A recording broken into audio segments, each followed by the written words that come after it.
Welcome back to Skills Upgrade, a Talking Drupal mini-series following the journey of a Drupal 7 developer learning Drupal 10. This is episode 2. I'm Amy June Heinlein, a Drupal mentor coordinator, and I work at the Linux Foundation as their certification community architect. As we learned last week during this mini-series, we will follow a Drupal 7 developer as he upgrades his skills to work on Drupal 10 projects with the ultimate goal of supporting the Drupal 10 project and contribution to the community. This is a weekly show, and each week a mentor will review the developer's progress, answer questions, and set goals for the upcoming week. Let's meet our developer and mentor again. Our developer is Chad Hester. You can find him on Chad Hester on Drupal.org. He's an enterprise technical consultant and solutions architect with a background in website development for over 20 years. And Mike Anello, Ultimike on Drupal.org, is the co-founder and vice president of Drupal Easy, a Drupal training and consulting firm based in Central Florida. Last week in episode 1, we saw Mike set Chad up with homework. Today, Chad and Mike will discuss how last week's homework went, which was getting DDev and an IDE up and running for a Drupal 10 project. They will go over the challenges and discover if Chad is ready for the next steps. Let's see how it went. All right, Chad, here we are in week 2. How's it going? Did you have a good week last week? Yeah, my wife and I traveled, and one of my power adapters died on Friday, so I couldn't really do too much. But when I got back, I was able to finish up my homework and obviously I have questions, and it was quite the experience. But yeah, good week. That's the best kind of vacation where something breaks and you can't work even if you wanted to. Yep. Yeah. Ordered a new one. It worked. Oh, I'm sorry. Go ahead. I ordered a new one. It works, so I'm at least prepared for the next travel. All right, very good. Let's review the tasks from last week, and there were 2 or 3 depending on how you count them. So let's start with getting DDev installed. And, so tell us how that went, if you had any challenges, and it might be a good idea just to remind the audience what hardware and operating system you're working with. Yeah, of course. I used to be a Microsoft programmer, so I was on Windows a whole lot. And once I got out of that programming world, I dabbled with Linux, but I absolutely love using Macs because I find them to be most stable for travel, unless your power adapter dies, of course, the sleep states, that sort of thing. But I've heard from many developers over the years, there are some challenges setting up a local dev environment on Macs, especially depending on what chipset you have. So I was expecting that going into it. And our tasks here for this week were get DDev up and running with a few of the things to support that, whether it's Docker Desktop or one of the others that you had mentioned, and also the IDE. So in this case, since I had Mac OS, I already had Docker Desktop installed, go figure, which was both a blessing and a curse because it wasn't updated for like at least the past year since I used it last. And somebody had guided me in setting it up. So getting back into it, just following the online instructions for DDev setup and Docker Desktop. I'd say for the most part, that went pretty smooth. I did run into a couple of issues where certain things just simply weren't installed or were out of date. So thankfully, I already had Homebrew installed, and that was, of course, one of the bigger things to help. So I went through and took some notes about my experience, updated Docker from version 20-something to version 24. That helped. Got through some of the missing things, like Xcode was missing some libraries, so that was a thing. And then DDev, the update for that, it had some issues with the ports. So I'll pause on that, and I can talk about the experience with the IDE, but does that make sense? Yeah, so let me ask you a couple kind of follow-up questions. Were you using Homebrew on the Mac to install and upgrade things? Okay, so that's the easiest way to do it on a Mac, that's for sure.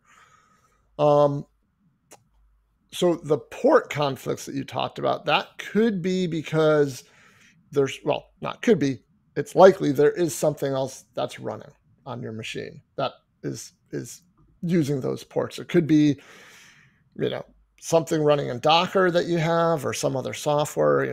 I've seen all kinds of weird things. And normally the first good step is just reboot your machine, fire up Docker for Mac, do a ddev start on a project, and see if you get those same port conflicts. If you do, then, there's actually a documentation page for ddev that gives you some clues as far as, what the next steps are to kind of diagnose what's going on.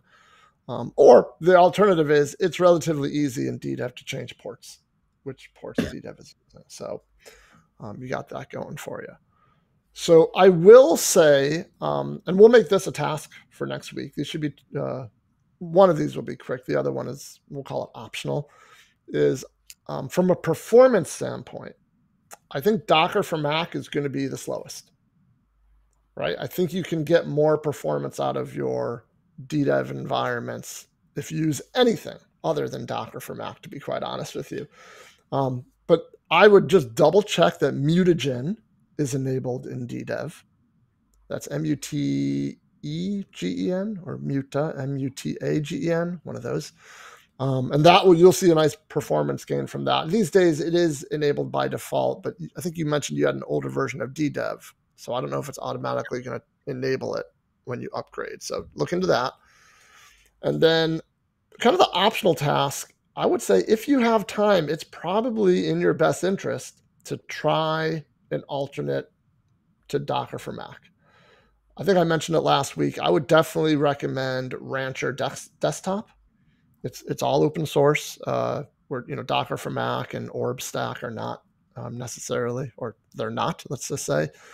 And the ddev documentation has really good instructions for installing Rancher Desktop. So in the long run, like today, the performance isn't going to matter that much. In the long run, it's going to matter. Yeah, those big enterprise sites. Yeah, but that's great. You got it up and running. So that's that's step one. When I teach folks new to Drupal, especially in our long form class, that's kind of a prerequisite. I will work with students before class even starts to make sure they have ddev up and running in their environment. So that's great that you're able to do that. So let's talk about the IDEs. I think that last week you were going to play with both Visual Studio Code and PHP Storm, but did you decide on just VS Code? Is that what I just heard? Yeah, I think I'm, at least prior to getting into some of the testing tools, so that aside, I'm pretty familiar with PHP Storm. I just really started to pique my interest on VS Code because it seems like it's really getting some traction in our community. The fact that it's free for people to try out, I think that's appealing, and especially if I'm going to help the community also start to contrib, I think that lowers the bar. It's a good recommendation. So I want to cut my teeth on that a little bit. Okay. And I didn't really update anything with PHP Storm. I do have a current license for it, which is, I guess, good, especially an alternative. But I think I'll focus for now on VS Code. That was partly because I just ran into issues with some of the config. I wanted to at least get something up. All right. So did you go through the process? I assume you have, your Visual Studio Code's all up to date. I believe I pointed you towards a documentation page on Drupal.org with the recommended extensions for Visual Studio Code. How did that go? That was probably the best resource out of all the poking and prodding. I think one of the challenges that most people face, I mean, you experience this in the Linux world, installing a driver, installing an app, is just conflicting documentation or out of date documentation or all those things. Drupal.org does a good job. I think where I kind of tripped up a little bit was things like Code Sniffer, getting that set up. So I'm not sure if I'm done with that yet. And I haven't set up the Drupal code base in a folder yet. So I think that might also be part of, getting that config fully finalized. Right. Yeah. So let's, all right. So that's good. It sounds like you've at least you've made a first pass at like the Drupal, recommended extensions for Visual Studio Code.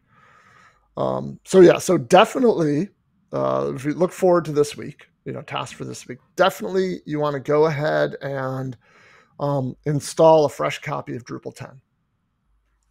And the best resource for that, there's a lot of them, but ddev actually has one. In the ddev documentation, there is a documentation page. It's a quick start, as a matter of fact. It's called CMS Quick Starts, and they actually show you how to quick start all kinds of content management systems, but Drupal being one of them. And it's really good because it uses the Drupal core recommended composer template. So you get a little bit of composer in there, a little bit of ddev commands in there, and you should be up and running in no time. So that's definitely step one. Since we're focusing, this overall thing on you, learning backend development, we definitely want to get some kind of programmer or developer tools installed. Mm-hmm. So first and foremost is going to be the Drupal core dev dependencies. And we'll have links for all these things in the show notes. And Chad, you already have access to the document with the links. But what the Drupal core dev dependencies are going to give you, they are going to give you the ability to run PHP unit tests, the ability to run PHP CS and PHP CBF, which are coding standards tools, as well as the ability to run PHP Stan, which is one of my favorites, and that is a static code analysis. So for the most part, installing that, one set of that one dependency, the Drupal core dev dependency, gets you a lot of tools. But there is some configuration that you're going to need to undertake, specifically for PHP CS. So I did give you another link.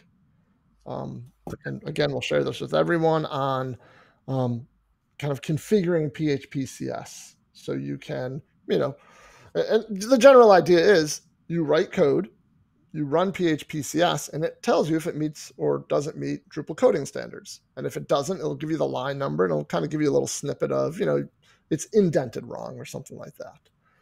But in order for PHP CS to do its thing, because it's not a Drupal specific tool, we need to kind of give it some configuration. So that involves setting up an XML file, and I believe that link is from, I'm looking right now, it's from the good folks at drupalize.me, have a blog post or tutorial page on it. So go ahead and get that set up, and I believe that blog post will even show you like how to test it to make sure it's working. And then the same for PHP Stan. PHP Stan will be a little bit easier because you don't have to set up a configuration file. You can, but you don't have to for kind of simple cases, and I think that's a good place to start. Let's walk before we run. So again, I'm going to give you instructions, and there'll be a link for that on how to run PHP Stan. Again, you run it against a code file. For those of you who haven't used PHP Stan yet, you can run it at any one of 10 different levels, numbered 0 through 9, like any good software, starting with 0. And the higher the level, the more stringent the tests are. So it's kind of interesting to, Drupal core doesn't, I think it might pass at level 1 at this point, because, core's been around for a long time and it's a lot of work to meet these different PHP Stan levels. But as a developer, when you're writing your own modules, your own custom modules, it's actually a lot easier to achieve PHP Stan level 4, 5, even 6. And at this point, I aspired to reach level 6 in my code. So, but again, there'll be there's a link there with some information about running it, and just try running it against some core files. Okay. Run PHP Stan against node.module. See what happens at different levels. Just kind of get a feel for it. Because the whole idea here is we want to build a pattern for you, right? Where you're working on a module, you're coding. Before you go, even if you think it's working, everything's working, before you go to Git, run coding standards, run PHP CS, check for coding standards on it, make sure it looks good. And then if that looks good, run PHP Stan on it at whatever level you've settled on. If that looks good, then commit your changes and move on from there. So it's good to get into this pattern. And I'm just going to mention the last two kind of assignments for this week, and then I'm going to circle back to Visual Studio Code, as a matter of fact. Because I'm giving you, I think there's 6 things here, so it's probably a fairly busy week, although none of them are going to be as difficult, or I shouldn't say difficult, as time consuming as installing ddev was, let's say. Yeah. I'm a big believer in using a settings.local.php file for local development. It makes me nutty when I see Drupal developers on their local machine getting a white screen of death, because there's, they hit an error and they don't have any information on their screen. And that's normally because they're not forcing errors to the screen, which is something that settings.local.php does. So a few days ago, while I was prepping for this with you today, I was trying to find a good resource for settings.local.php for why it's important and how to set it up. And it frustrated the heck out of me that I couldn't find one. So self-promotion, I wrote one. There's a new blog post on DrupalEasy.com, so that's the resource for that. It's a super easy thing to do, but it's just something that everyone should really do. And then finally, just install the devel module. It's always good to have the devel module. You never know when you might need it, but that's always a good one to have. So let's circle back, because I know before we started recording, and I feel like I'm doing all the talking here, so I promise I'll stop talking in a minute. No worries. It's a problem I have. Anyone who's heard me talk. Don't worry, I share that problem, but I do my best to also take notes and listen. Okay. So I think we mentioned this last week. Mm-hmm. I'm a big believer in walking before you can run. So I'm sure there's folks listening to this saying, oh, well, why didn't integrate PHP Stand with VS Code and this and that? And I'm like, and to all that, I say yes. But I want, I like it when folks, and I like it when myself, included in those folks, kind of learn the manual way of doing something first before you start adding the automations. It's kind of like when I was 15 years old, my sister was a little bit older than me. She had a stick shift Honda CRX. No one in my family drove stick shift. My parents' cars were automatic, and I wanted to learn on her car because it was a stick shift, right? It's kind of the same. What's that? You can drive a stick shift. You can drive anything. Exactly.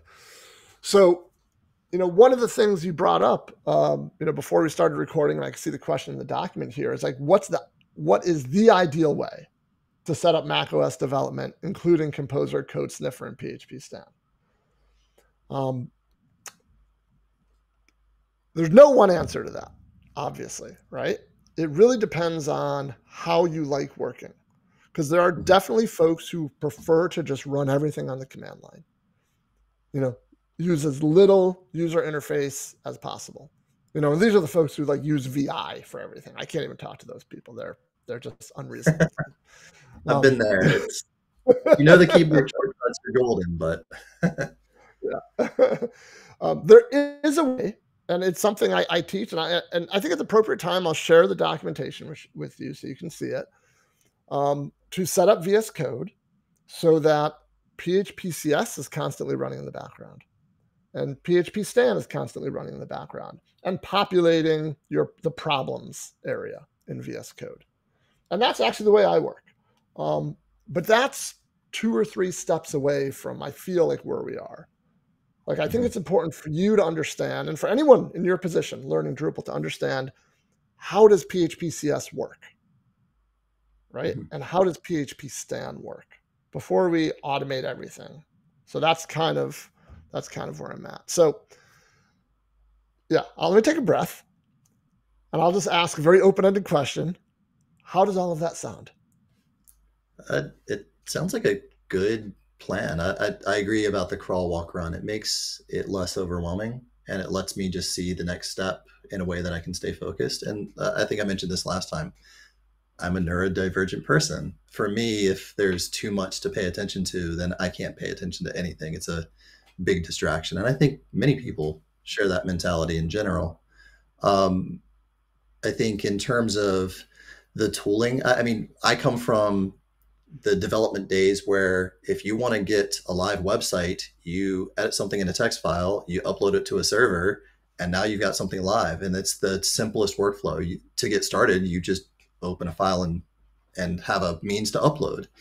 But when I kind of ended my dev experience, a lot of the IDE tools, debugging tools, and local development environments, not to mention version control, backup systems, deployment methods, were really starting to get a lot of traction. And I enjoyed that, but I also understood that there was a big challenge to our community, which is if you want to get new developers to start contributing, which is really ideal for open source, then we have to overcome, I think, some of these local development environment sort of challenges. And I think you're right. There are two ways to approach that. There's the what's the lightest, simplest way to just get you to cut your teeth on code and understand where it is and get something on a running website, whether it's local or not, versus what are the good practices? Sort of like you got to learn how to add, subtract, multiply Right. without a calculator before you pick up those sort of tools.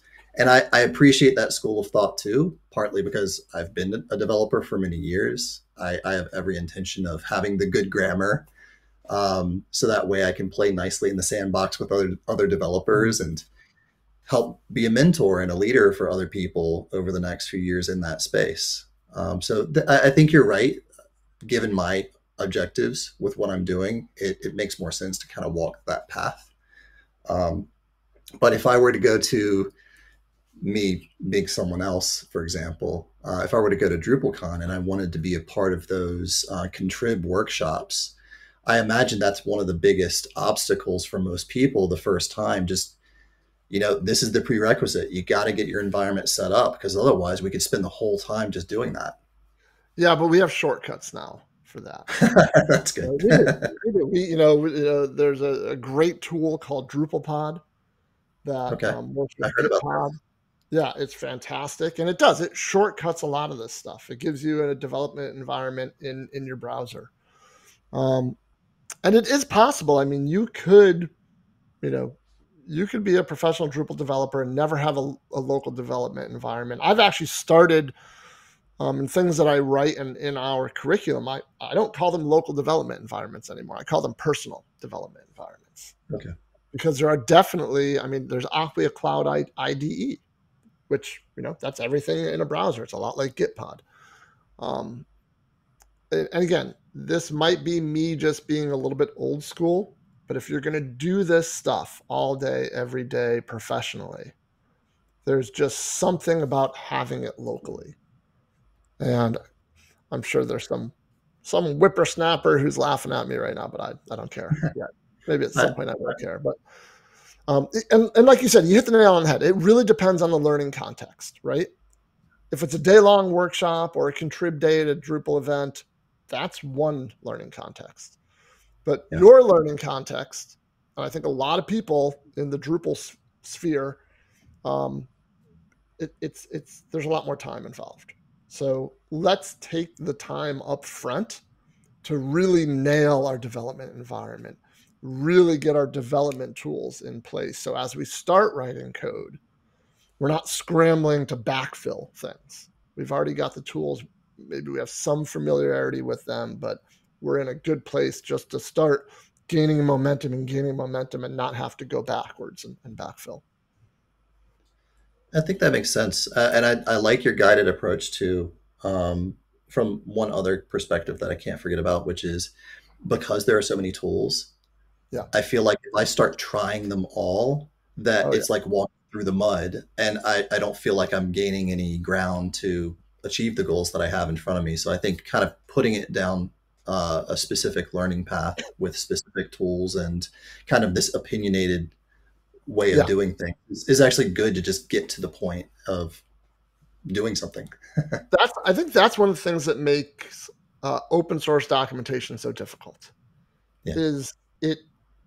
I think by definition, it tries to be unopinionated. Sometimes we'll say, I'll throw in that, caveat, but there's a lot of times where, opinionated documentation can help. It can provide focus, as long as you know what that opinion is. And my opinion is I am best practice focused, right? So, I look at, what the Drupal community is using as a whole. I go to a lot of events. I talk to a lot of people. I see a lot. And from that, I've formed this opinion of the tools that I think are best for a starting or an intermediate level Drupal developer. Going back to what you said earlier about the documentation page on the Visual Studio Code extensions and configuration. It's good. It's not exactly the way I set up my VS Code, right? But it's one of those things where I don't want to say good enough because that makes it sound like it's not really good. It's actually very good. But if I were to go and update that page with everything I do, I feel like I might be, I think my opinion would come through too much, right? And I might be removing things that other people really like and get value out of. So I think that's one of the things that makes, documentation, open source documentation so difficult. And the people that do write it, kudos to them. We may have talked about this last week. I will, I'll mention this. I have a lot of conversations, so I can't remember if I was talking to you or someone else about it. But there was recently someone who wrote a series of Drupal.org guide pages on installing DDEV on Windows 11 Pro using WSL2. And it's outstanding. It's so well written, so well organized. It doesn't assume that you already have a ton of knowledge about Windows or WSL2 or DDEV. It's just so good. And that's kind of one of those things where, I'm telling anyone who's on Windows that wants to install DDEV, I've thrown away my instructions, use these and let me know if there's any issues that you see with these instructions, and we'll get it updated. But it just made me so happy to see something like that, because good documentation is good. Oh, for sure. And I know there are a lot of developers that have a strong preference for Linux too, because it's like the native tool. A lot of things are written for that. Yep. Yeah. Well, let's wrap up, because I think we're just about at time. But let me ask you one last question. Any of the tasks for next week, and I'll just run them down real quick. DDEV performance improvements, Drupal core dev dependencies, PHP CS configuration and testing, PHP stand testing, settings.local.php file, and installing the development module. Anything in there that you're particularly worried about or excited about or have a question about?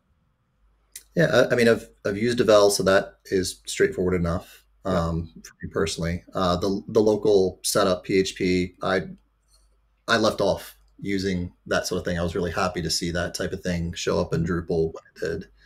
I think Rancher Desktop, just a quick question. If I have Docker Desktop installed, will there be conflicts? Will I have to uninstall something, then install that? You won't have to uninstall anything. I generally only run one at a time. Okay. All right. So, if you're running Docker for Mac, then quit Docker for Mac and fire up Rancher Desktop. And just know, kind of the one big caveat there is, if you have a site with a database and it's up and running in Docker for Mac, if you do a DDEV power off and then quit Docker for Mac and then fire up Rancher Desktop and do a DDEV start, you're not going to see your database because it's in a different container, different storage area. So, you would need two databases if you want to have the same site in both. Okay. But honestly, I think once you go to Rancher Desktop, you won't be coming back. So.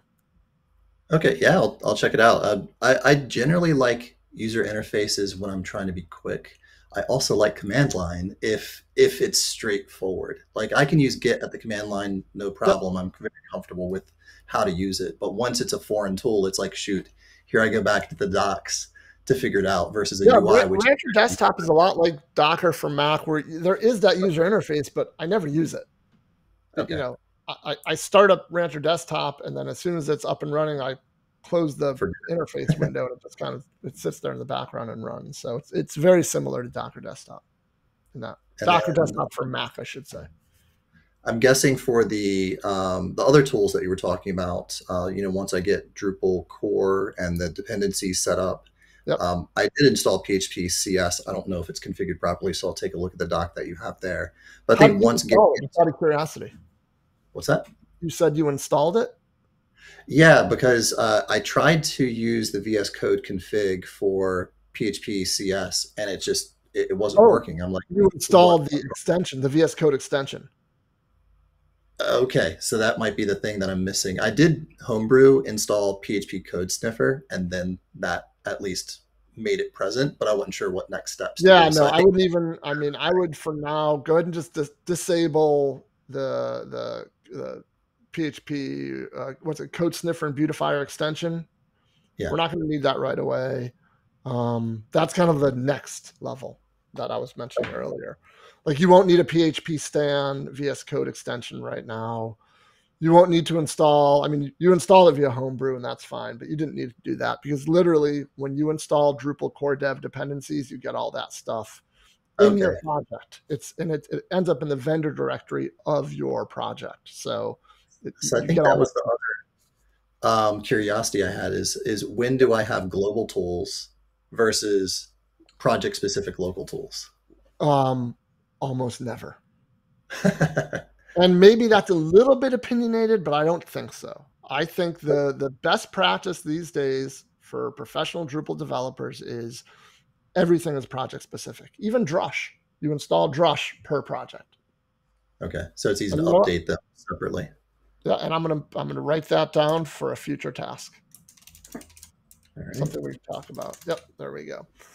Well, Yeah, so don't worry about installing anything outside, outside of the project other than VS Code, the recommended extensions. Apparently, there's more than we actually need at this point, but yeah, get that Drupal core dev dependencies in there, and then once you get them in there, you should be able to, and DDev's up and running, and do DDev SSH to get into that DDev web container, and then you should be able to do like which PHP CS and see that it's installed, and which PHP stan and see that that's installed as well. And then you're good to go.